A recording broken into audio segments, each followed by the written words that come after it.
To some of you who see this piece, you will recognize immediately the artist, Minerva Teichert, who is one of the greatest, and I believe perhaps the greatest figurative artist that we ever had here in this region.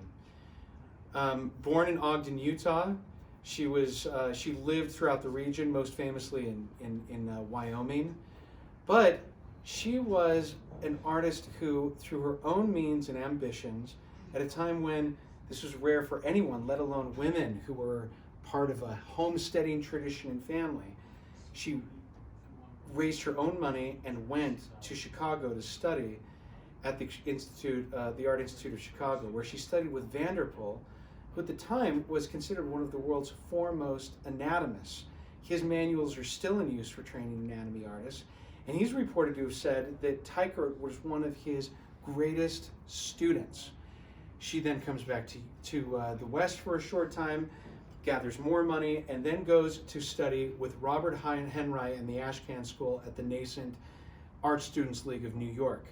And it was there that Robert Henry famously said that she should go back and paint the story of her people.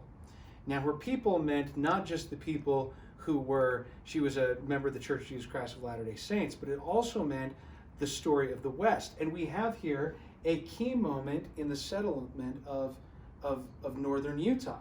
This painting is titled Cache. It was done in 1934.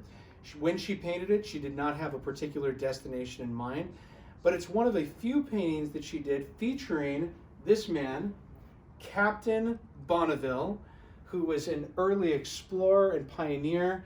He helped explore the Great Basin, the Oregon Trail, and he is the person that Lake Bonneville, the ancient prehistoric lake that all school children here know about.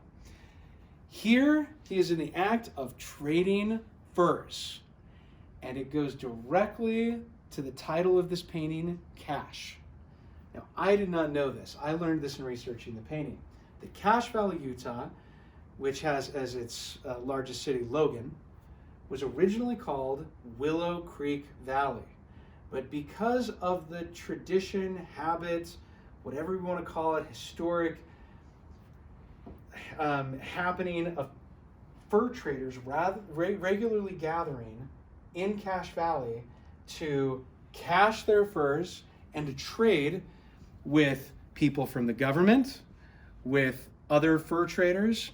And in this painting, we have also Native Americans who have their own horses that they're carrying with their loads that you can see in the background. This was a gathering place for a diverse crowd of people. And she has brought us in, I think very cleverly, to a kind of secret hiding spot behind this rock. You can see that there are scouts who are looking out for anyone who may come upon them as they're hiding behind this enormous rock.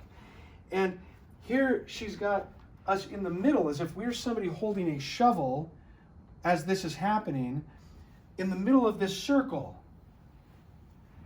It goes all the way around the rock and comes back down, and you as the viewer complete the circle. This painting is remarkable not only for its subject, for its size, but just its rarity.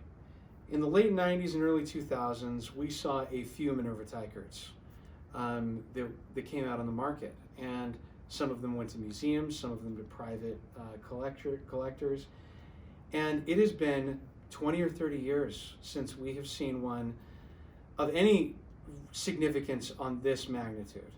So if you have a chance to come by and see, I know that this isn't the best of times to come and see things physically, which is why we're making this video.